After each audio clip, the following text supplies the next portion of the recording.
Hi అండి, hello, నమస్తే. Welcome to Geetha's kitchen. ఈరోజు నేను ఈ వీడియోలో టేస్టీ పన్నీర్ ఫ్రాంకీస్ ఇంట్లోనే చాలా టేస్టీగా ఎలా తయారు చేసుకోవాలో చూపించబోతున్నాను. ముందుగా ఒక ప్లేట్ తీసుకొని అందులో అరకప్పు దాకా పెరుగు వేసుకోవాలి. ఇప్పుడు ఇందులో 1 స్పూన్ ధనియాల పౌడరు, 1 స్పూన్ జీలకర్ర, 2 స్పూన్ల కారము, రుచికి సరిపడా సాల్ట్, అలాగే 1/2 స్పూన్ దాకా అల్లం వెల్లుల్లి పేస్ట్. వీటన్నిటిని బాగా కలిపేసుకోవాలి. ఈ మిశ్రమాలన్నీ పెరుగులో కలిసేలాగా బాగా కలిపేసుకొని ఇప్పుడు ఇందులో కట్ చేసి పెట్టుకున్న పన్నీర్ ముక్కల్ని ఇందులో వేసేసుకోవాలి. పన్నీర్ ముక్కలు ఇలా మీడియం సైజులా కట్ చేసుకుంటే పర్ఫెక్ట్గా సరిపోతుంది. ఇప్పుడు ఈ ముక్కలన్నీ అందులో వేసేసి బాగా మసాలా అంతా దీనికి పట్టేలాగా కలిపేసుకొని ఒక మూత పెట్టేసి పక్కన పెట్టుకోవాలి. ఇప్పుడు స్టవ్ పైన ఒక ప్యాన్ పెట్టేసి అందులో 2 స్పూన్ల దాకా ఆయిల్ వేసుకోవాలి. ఈ ఆయిల్ ప్లేస్లో మీరు బటర్ కూడా యాడ్ చేసుకోవచ్చు. ఇప్పుడు సన్నగా కట్ చేసి పెట్టుకున్న 2 ఆనియన్స్ని ఇందులో వేసుకొని బాగా దూరగా వేయించుకోవాలి. ఆనియన్ అనేది కాస్త బ్రౌనిష్ అయ్యేంత వరకు వేగితే సరిపోతుంది. ఇప్పుడు ఇందులో సన్నగా కట్ చేసి పెట్టుకున్న వెల్లుల్లి రెబ్బలు, అలాగే క్యాప్సికమ్ ముక్కలు, వీటిని కూడా బాగా ఆయిల్లో వేగనివ్వాలి. క్యాప్సికమ్ అనేటివి నేను 2 వేస్తున్నాను. ఇప్పుడు ఇందులో ఒక పెద్ద సైజ్ టమాటాను కూడా వేసేసుకొని బాగా దూరగా వేయించుకోవాలి. టమాటాలో ఉన్న వాటర్ అంతా సపరేట్ అయ్యేంత వరకు బాగా ఇందులోనే ఉడకనివ్వాలి.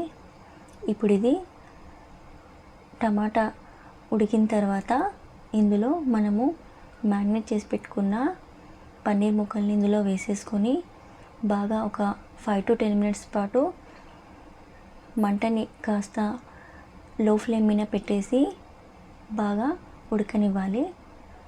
ఇది కాస్త ఉడికిన తర్వాత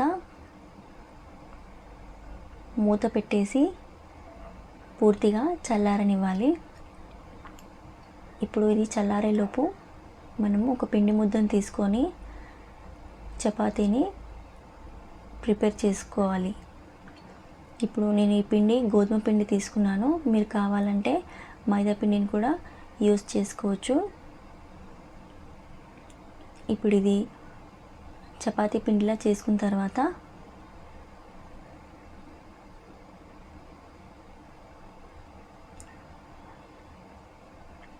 పెనం వేడెక్కిన తర్వాత చపాతీని బాగా మనం మామూలుగా రెగ్యులర్గా మనం ఎలా చపాతీ ప్రిపేర్ చేసుకుంటామో అలాగే ప్రిపేర్ చేసుకోవాలి.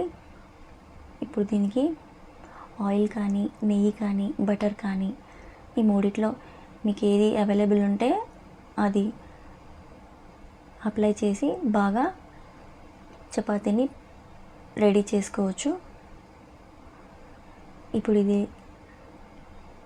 బాగా చపాతీస్ అన్నీ 1 by 1 ప్రిపేర్ చేసుకొని రెడీ పెట్టేసుకోవచ్చు. ఇప్పుడు ఇది బాగా అయిపోయిన తర్వాత నేను మరొకటి కూడా చపాతీని ఇందులో వేసేస్తున్నాను.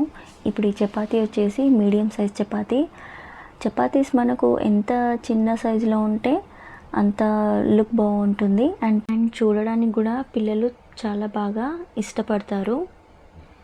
ఇప్పుడు మరో చపాతీని నార్మల్గా మనం ఎలా చపాతీస్ ఎలా చేస్తామో అలా చేసేసిన తర్వాత ఇప్పుడు దీన్ని ఒక ప్లేట్లో షిఫ్ట్ చేసుకోవాలి.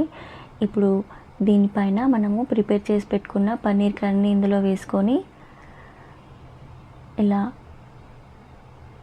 వీడియోలో చూపిస్తున్నట్టు ఇప్పుడు ఇందులో ఉల్లిపాయ ముక్కల్ని వేసేసి వీటిపైనే టమాటో కెచప్ని ఇందులో మీకు నచ్చిన డిజైన్తో వేసుకొని ఈజీగా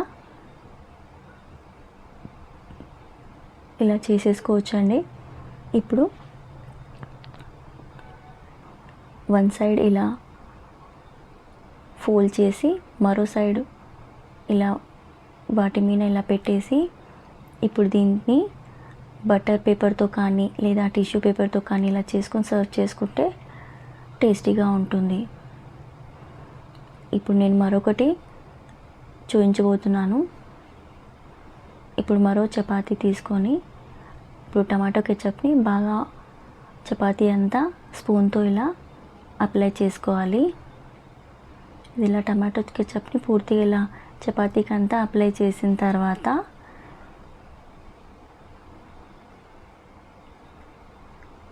ఇప్పుడు ఇందులో మనము పన్నీర్ని ఇందులో వేసేసుకోవాలి. ఇది కూడా చాలా టేస్టీగా ఉంటుంది. ఇప్పుడు ఈ పన్నీర్ వేసిన తర్వాత ఇందాక మనం వేసినట్టు ఉల్లిపాయల్ని కూడా వేసుకొని అలాగే మనం ఇందాక ఫోల్డ్ చేసినట్టు యాజ్ ఇట్ ఈజ్ ఇలాగే దీన్ని కూడా ఫోల్డ్ చేసేసి ఇప్పుడు నేను బటర్ పేపర్ని యూజ్ చేస్తున్నాను. ఇప్పుడు ఇలా బటర్ పేపర్ని ఇలా ఫోల్డ్ చేసేసుకొని సర్వ్ చేసుకోవడమే. అంతే, టేస్టీగా ఉండే పన్నీర్ ఫ్రాంకీస్ రెడీ. ఇది ఈవినింగ్ స్నాక్స్, పిల్లలు స్కూల్ నుంచి వచ్చినప్పుడు చేసిన ఈవినింగ్ స్నాక్స్లో టీ టైంలో చేసిన పర్ఫెక్ట్గా చాలా బాగుంటుందండి. మరి మీరు కూడా ట్రై చేసి మీకు ఎలా వచ్చిందో నా కామెంట్ రూపంలో తప్పకుండా తెలియచేయండి. ఈ వీడియో కనుక మీకు నచ్చినట్టయితే లైక్ చేయండి, షేర్ చేయండి అండ్ సబ్స్క్రైబ్ చేయండి. థ్యాంక్ యూ ఫర్ వాచింగ్ అండి. బాయ్ అండి.